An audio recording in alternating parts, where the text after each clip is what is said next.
I married Charles, a single father. One day, our daughter Karen brought her fiancé home. I've been to friends' weddings before, but I never dreamed the day would come when I could attend as a mother. Seeing me lost in thought, Karen laughed.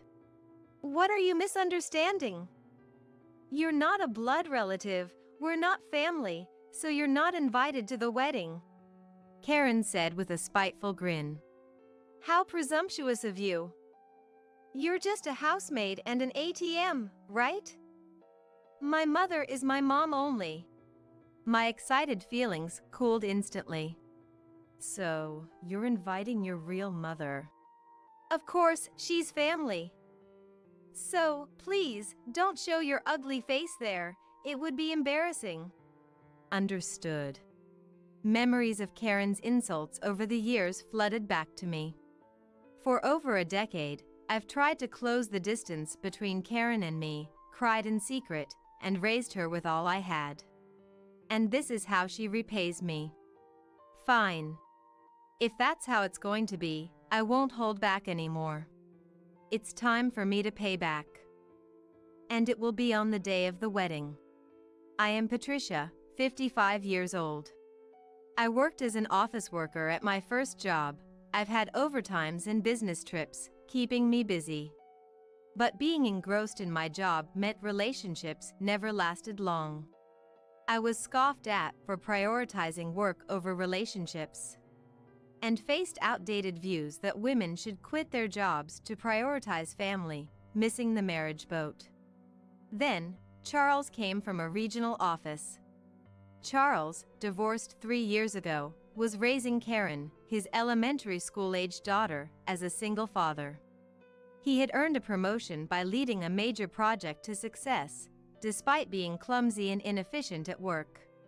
However, I found his earnest and sincere personality appealing, and often supported him as a team leader.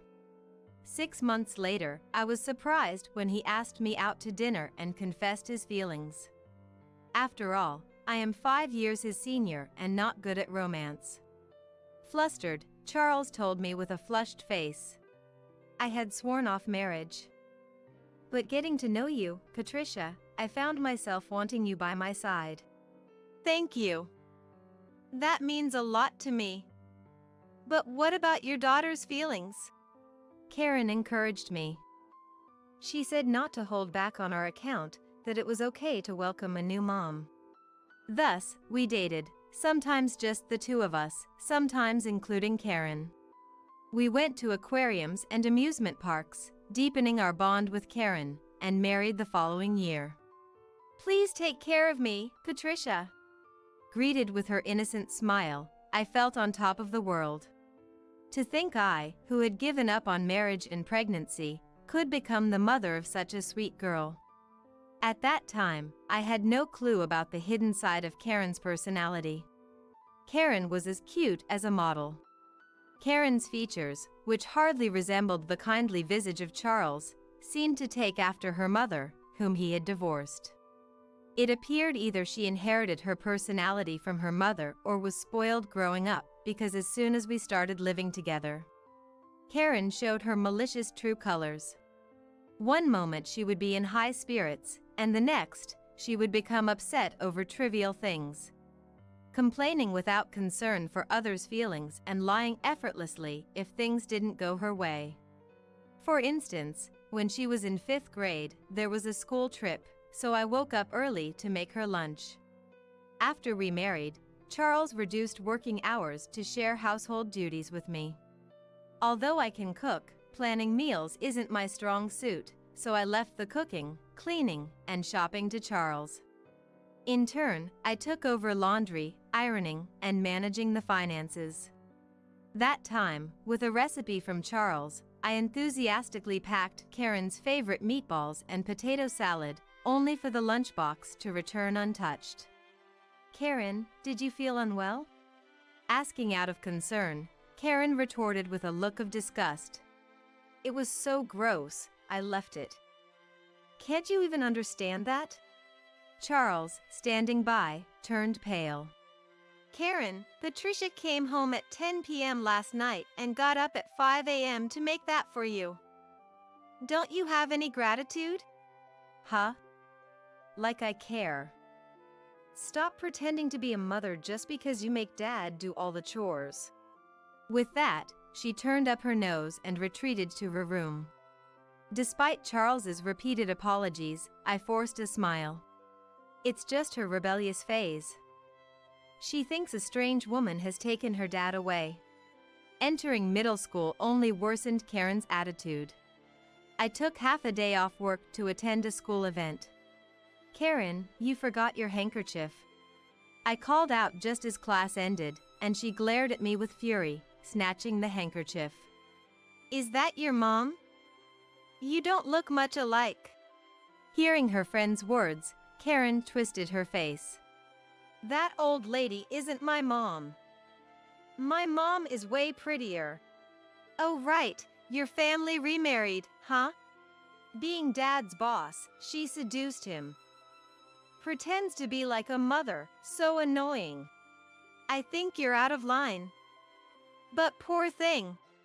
Laughing with her friends, Karen slipped away. But it didn't end there. She unleashed her anger on me when we got home. Why did you even come? It's so embarrassing. Stop it. I'm sorry. I took the day off because I wanted to see you doing your best. I hate being mistaken for your daughter.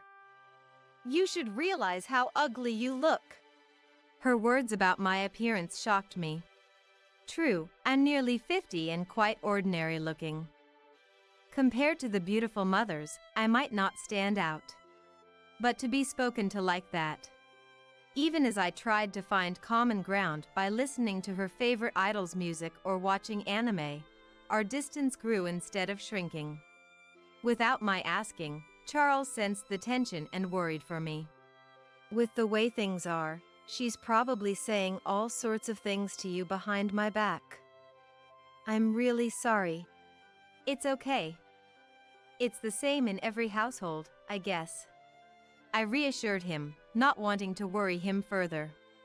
According to a friend with children, rebellious phases calm down by high school. Telling myself it's just a few more years of patience. I endured Karen's harsh words, her disposing of meals I prepared right in front of me. Even her breaking my favorite dishes, all without losing my temper. As Karen entered high school, her terrible treatment of me surprisingly mellowed. Though still curt, she'd respond if spoken to and rarely hurled unreasonable insults. But then, strange things began to happen. I often use electronic payment for my daily shopping. And just in case I can't make a payment, I have a habit of keeping $300 in my wallet at all times. But then I noticed $100 was missing. At first, I thought it was a misunderstanding, but when I reviewed my household ledger, indeed, around $300 to $400 was disappearing each month. Charles, have you been using my money? When I asked, Charles looked perplexed. I would tell you right away if I borrowed any. Right, I'm sorry. That leaves Karen as the suspect. Karen has a part-time job by her own choice, managing her allowance with that money. Eventually, it wasn't just cash. Unauthorized use of credit cards came to light. Charges for clothes and bags suddenly appeared on the statement for the card set up for condominium rent and utility payments. The card and its PIN were stored in a drawer of the chest, accessible to any family member. When I broached the subject with Charles, even the usually mild-mannered Charles tensed up. What is she doing? Let's not get angry just yet. Karen is 17. I want her to come clean on her own. If you say so, I guess we should wait a bit longer. Charles agreed, though not convinced. After graduating from college, Karen quit her job after just one day and spent her time at home, working part-time 3 days a week. Thinking I wouldn't notice, the money in my wallet continued to diminish, and the card statements kept increasing. But money wasn't my only concern. Despite having the most free time in the family, Karen did not do any household chores. Working full-time and often away on business trips, I tended to rely on Charles, who worked less time than me. Yet, even so, I took care of laundry, ironing, and other small tasks. Karen, working only 3 days a week, wouldn't even wash a coffee cup she used, resisted doing groceries when asked, and spent her days off playing games or going out. One day, as I considered bringing this up, Karen hesitantly started a conversation during dinner. "There's someone I want to introduce you to." Since she hadn't shown any signs of such a development, both Charles and I were surprised. James, who came to greet us, was a refreshingly pleasant and well-mannered young man. With his back straight and visibly nervous, James shared how they met. "I met Karen at the hospital reception. I was staggering from a fever, and she gave me a very kind smile." James seemed deeply drawn to Karen.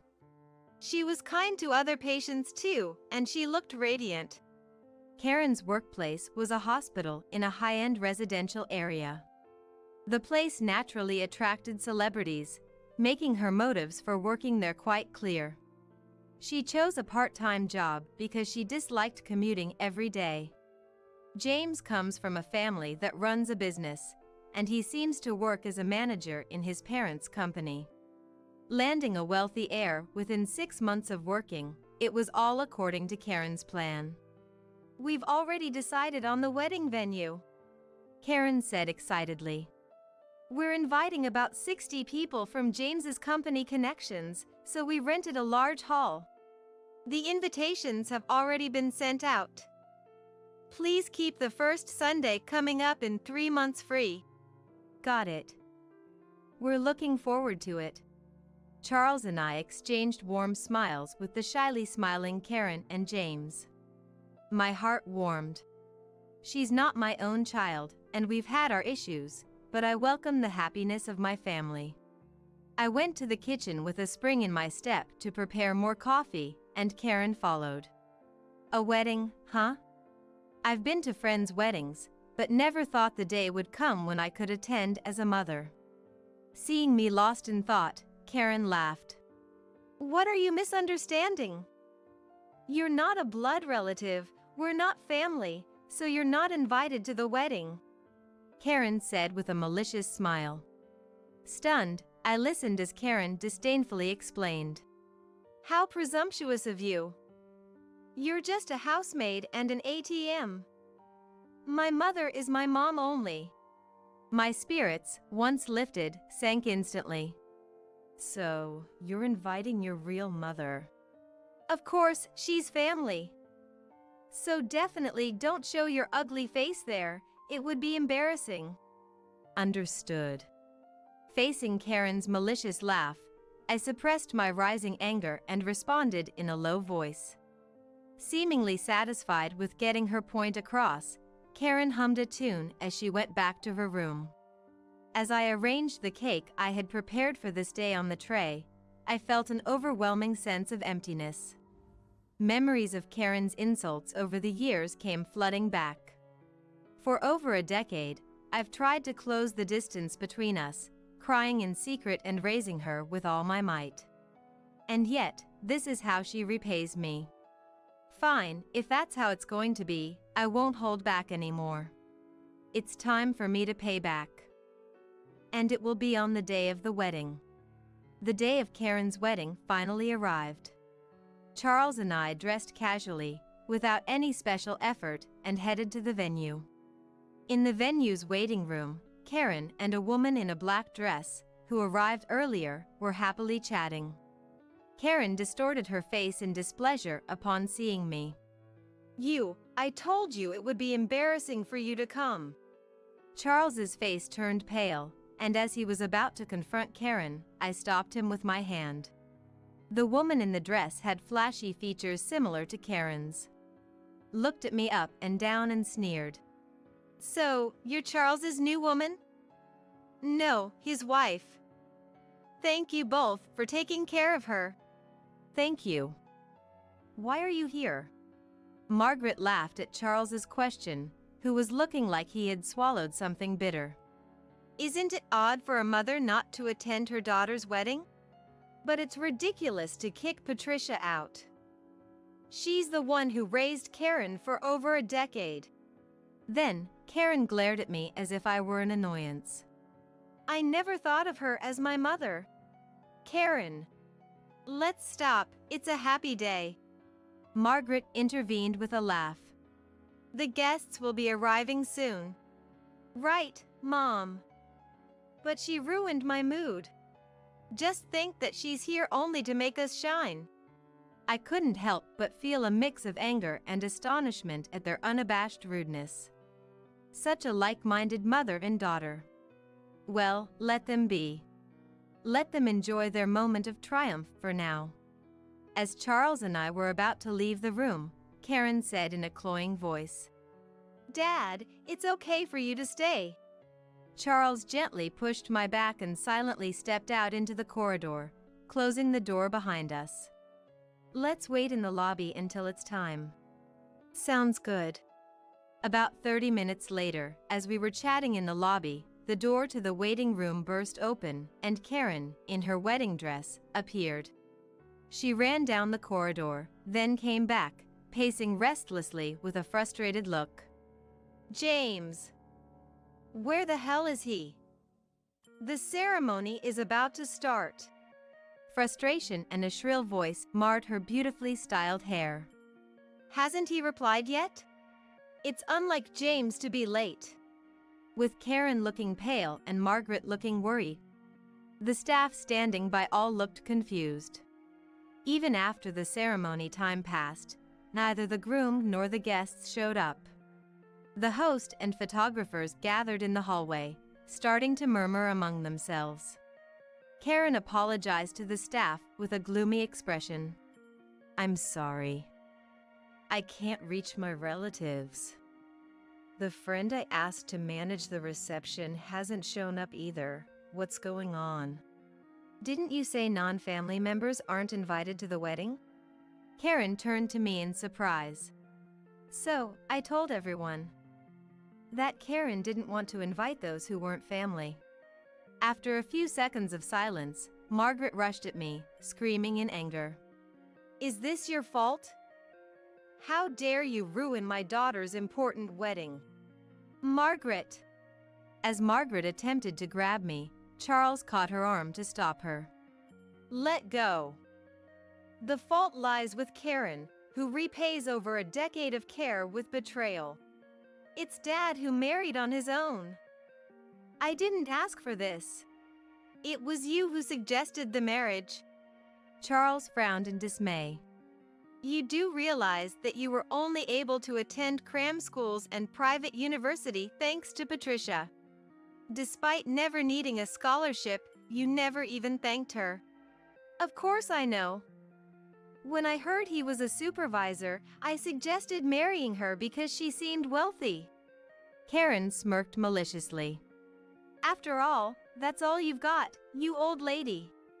So, marrying a plain old lady was all about the money? Margaret sneered, to which Charles replied sternly. As usual, money's all you think about. Still squandering it on men, are you?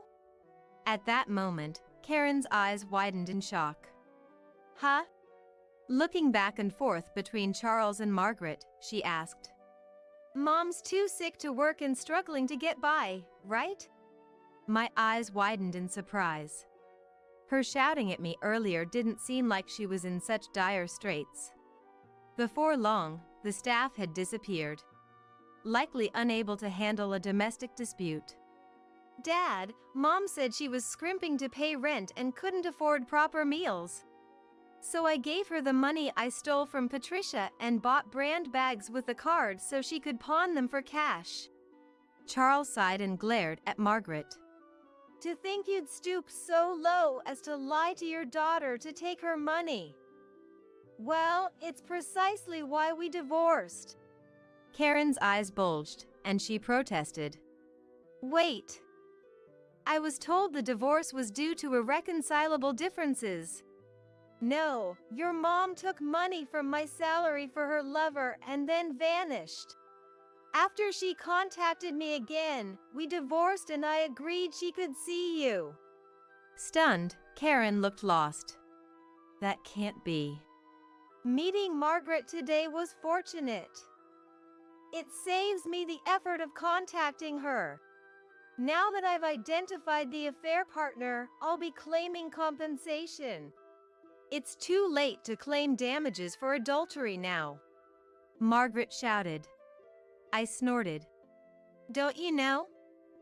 If the partner wasn't identified at the time of divorce, it can be retroactively applied. Karen, teary-eyed, confronted Margaret. That's awful. You lied to me. I thought I was repaying my mom by stealing from her. What? Pretending to be the good girl now? You made a fortune selling those bags and jewelry online. Margaret laughed derisively, causing Karen to shake her shoulders. Is that true? Karen puffed out her cheeks, at a loss for words. Don't say unnecessary things, Mom. It makes me look like a gold digger. Well, you're one, aren't you? Too bad, though.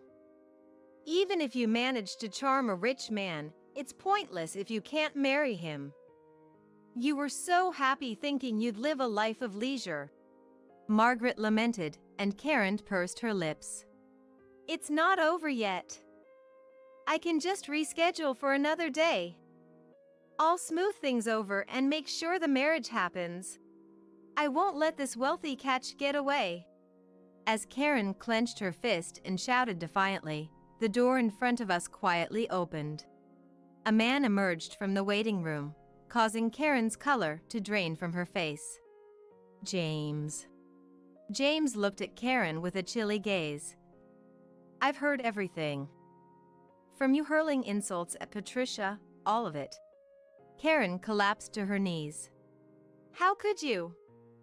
Isn't this too much? Who does this? It must be your doing, right? Charles calmly responded to Karen's accusations. I thought about it with her too. How we could get you to reflect on her actions. I didn't want James to regret marrying her, so I decided to show him the truth. James looked down sadly and nodded. I believed Karen was different from the other women I've dated, not after my money. It seems I was wrong to judge people. It's disappointing. It's not like that. It was just a little surprise. Right, a wedding surprise, right, Mom? Right. You wouldn't say you're calling off the engagement, would you? For some reason, even Margaret began to tremble with fear. Karen, this is troublesome. I was counting on James's money to pay off my debts. If the engagement is broken, we're in trouble. Mom, are you serious? Karen's voice dripped with anger. How much more do you plan to rely on me? If you're out of money, get a job for once. Stop bossing your mother around. I just broke up with my boyfriend, and now you're all I have. If this doesn't work out, hurry up and marry someone else, a rich man who can support me. I don't care about your life, Mom. I'm marrying for myself. James, you love me, right? You'll marry me, won't you? Pressed by Karen's bloodshot eyes, James stepped back with a stiff face and said, I'm sorry. Let's call off the engagement. We'll discuss compensation through lawyers later. James shook off Karen's clinging hands and ran away. Karen chased him to the parking lot but seemed to be turned away. Returning to the entrance with a face filled with rage, she screamed like a demon. Patricia! This is all your fault. I'll demand compensation. How could you ruin your lovely daughter's wedding? You need to properly compensate for hurting Karen. I'll contribute to the payment with Patricia since I was part of this. Karen's face lit up, but she froze at Charles's next words.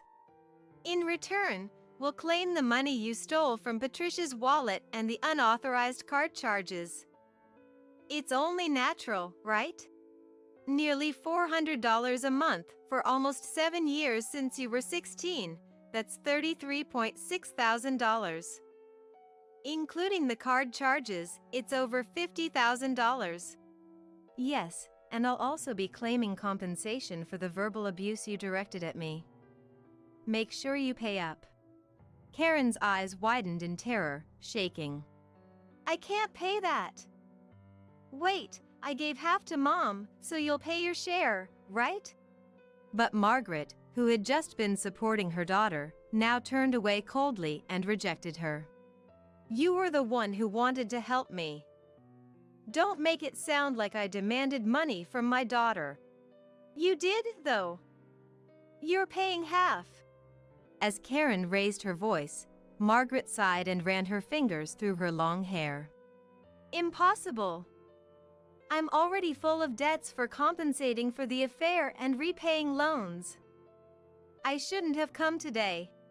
We've already called a lawyer. Trying to escape is futile. Looking at the man in a suit standing behind us, Margaret clicked her tongue in frustration. I was astounded by Margaret's irresponsibility and lack of affection for her daughter. Karen, raised by such a mother, might also be a victim. Over several years, Charles used a detective agency to track down Margaret's affair partner, a club employee Margaret frequented. When Charles demanded compensation from the employee and Margaret, the employee paid in full. But Margaret, having no savings, tried to dodge responsibility until the end. Warned by a lawyer about the extra costs of a lawsuit, Margaret finally agreed to pay the compensation in installments. Of course, we arranged to seize her bank accounts if she defaulted, as she was not to be trusted. In addition to paying Charles compensation, Margaret ended up having to work for the first time in decades to cover the cancellation fee for the wedding with Karen. Charles said he saw her in town looking completely worn out from working from early morning till late at night. And Karen, having broken off her engagement with James, found herself saddled with nearly $100,000 in debt. This included compensation to James, the wedding day cancellation fees, plus the money she stole from Patricia's wallet and the unauthorized card use. She paid with what little savings she had and, like Margaret, is now making installment payments. Karen has taken on additional part-time jobs besides her hospital reception work, living a life of continuous work both on weekdays and weekends. She started living with Margaret in an old apartment to save on rent. But their relationship turned sour after the wedding was canceled, leading to constant quarrels. I felt relieved that there were no more unauthorized card uses or thefts from my wallet. And the pressure to get along with Karen disappeared, lightening my spirit. After the wedding was canceled and we apologized to the staff before going home, Charles apologized to me. I'm sorry for the trouble Margaret and Karen caused. It's my fault for choosing such a wife and failing to raise my daughter properly. It's okay now. It's good that Margaret's affair partner was found. Seeing Charles apologize repeatedly with a genuinely remorseful expression, I smiled at him.